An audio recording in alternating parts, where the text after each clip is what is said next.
ಸಾಮಾನ್ಯ ಜನ ಅಪರಾಧ ಮಾಡಿದ್ರೆ ತಕ್ಷಣ ಶಿಕ್ಷೆ, ನಾಯಕರಾದ್ರೆ ಜೈಲಿನಿಂದಲೂ ಅಧಿಕಾರ. ಇಂಥ ಪ್ರಶ್ನೆಗಳು ಜನಸಾಮಾನ್ಯರ ಬಾಯಲ್ಲಿ ಸಹಜವಾಗಿ ಕೇಳಿ ಬರುತ್ತಿತ್ತು. ಇತ್ತೀಚಿನ ದಿನಗಳಲ್ಲಿ ಗಂಭೀರ ಆರೋಪಗಳ ಮೇಲೆ ಬಂಧನಕ್ಕೊಳಗಾದ ಮೇಲೂ ರಾಜಕೀಯ ನಾಯಕರು ಅಧಿಕಾರದಿಂದ ರಾಜೀನಾಮೆ ನೀಡದೆ ಕೆಲವರು ಜೈಲಿನಿಂದಲೇ ತಂತ್ರ ನುಡಿದ ಉದಾಹರಣೆಗಳು ಕೂಡ ಹೆಚ್ಚುತ್ತಿವೆ. ಈ ಸನ್ನಿವೇಶಕ್ಕೆ ಬ್ರೇಕ್ ಹಾಕಲು ಪ್ರಧಾನಿ ಮೋದಿ ನೇತೃತ್ವದ ಕೇಂದ್ರ ಸರ್ಕಾರ ಮಹತ್ವದ ಹೆಜ್ಜೆಯನ್ನ ಇಟ್ಟಿದೆ. ಭಾರತದ ಸಂವಿಧಾನದ 130ನೇ ತಿದ್ದುಪಡಿ ಮಸೂದೆಯನ್ನ ಇಂದು ಲೋಕಸಭೆಯಲ್ಲಿ ಮಂಡಿಸಲಾಗಿದೆ. ಈ ಮಸೂದೆ ಕಾನೂನಾಗಿ ಜಾರಿಗೆ ಬಂದ್ರೆ ಗಂಭೀರ ಅಪರಾಧಗಳಲ್ಲಿ ಬಂಧನಕ್ಕೊಳಗಾದ ಯಾವ ನಾಯಕನು ಜೈಲಿನಲ್ಲಿ 30 ದಿನಗಳಿಗಿಂತ ಹೆಚ್ಚು ಕಾಲ ಇರಲಿಕ್ಕೆ, ಹಾಗೆಯೇ ಅಧಿಕಾರದಲ್ಲಿಯೂ ಉಳಿಯಲಾಗುವುದಿಲ್ಲ.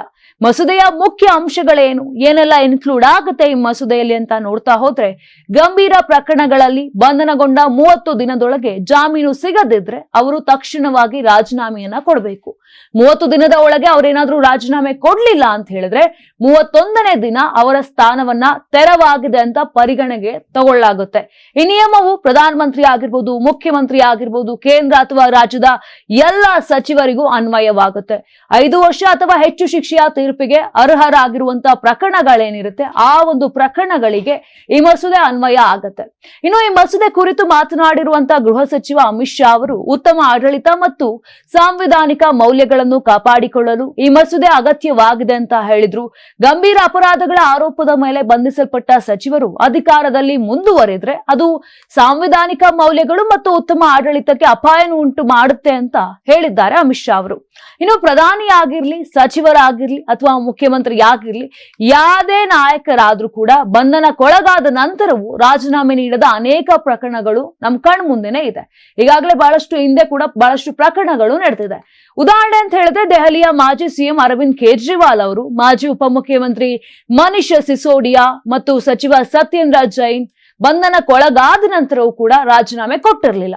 ಇನ್ನು ಇತ್ತೀಚೆಗೆ ತಮಿಳುನಾಡು ಸಚಿವ ಸೆಂಥಿಲ್ ಬಾಲಾಜಿ ಅವರು ತಮ್ಮ ಹುದ್ದೆಯಿಂದ ಕೆಳಗಿಳಿಯುವಂತೆ ಸುಪ್ರೀಂ ಕೋರ್ಟ್ ಆದೇಶವನ್ನ ಕೊಟ್ಟಿತ್ತು. ಈಗ ಈ ಮಸೂದೆ ಅಂಗೀಕಾರವಾದ್ರೆ ಪ್ರಧಾನಿ, ಸಚಿವರು ಅಥವಾ ಮುಖ್ಯಮಂತ್ರಿ ಬಂಧನದ ನಂತರ ತಮ್ಮ ಹುದ್ದೆಯಲ್ಲಿ ಉಳಿಯಲು ಸಾಧ್ಯ ಇರೋದಿಲ್ಲ. ರಾಜಕೀಯ ಕಾರಣಗಳಿಂದ ಅಥವಾ ಸುಳ್ಳು ಆರೋಪಗಳಿಂದ ಏನಾದ್ರೂ ಸಚಿವರು ತೊಂದರೆಗೆ ಸಿಲುಕಿ ಜೈಲಿಗೆ ಹೋಗಿರಬಹುದು. ಅಂತಹ ಸಂದರ್ಭದಲ್ಲಿ ಅವರನ್ನ ಅವರ ಹುದ್ದೆಗಳಿಂದ ತೆಗೆದು ಹಾಕುವುದು ಅನ್ಯಾಯ ಆಗತ್ತೆ. ಹಾಗಾಗಿ ಈ ಮಸೂದೆಯಲ್ಲಿ ಬಂಧನದಿಂದ ಬಿಡುಗಡೆಯಾದ ನಂತರ ಅವರ ಹುದ್ದೆಯನ್ನ ಮತ್ತೆ ಅವರು ಪಡೆಯಬಹುದಾಗಿದೆ.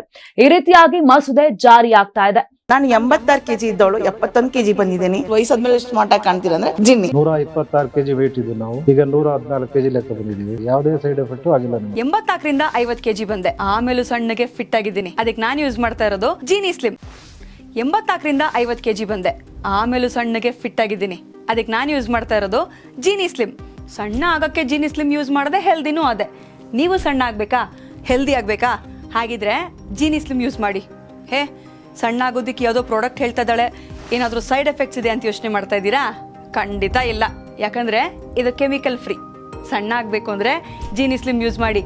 ಹೆಚ್ಚಿನ ಮಾಹಿತಿಗೆ ಕೆಳಗೆ ಡಿಸ್ಪ್ಲೇ ಆಗ್ತಿರೋ ನಂಬರ್ಗೆ ಕಾಲ್ ಮಾಡಿ.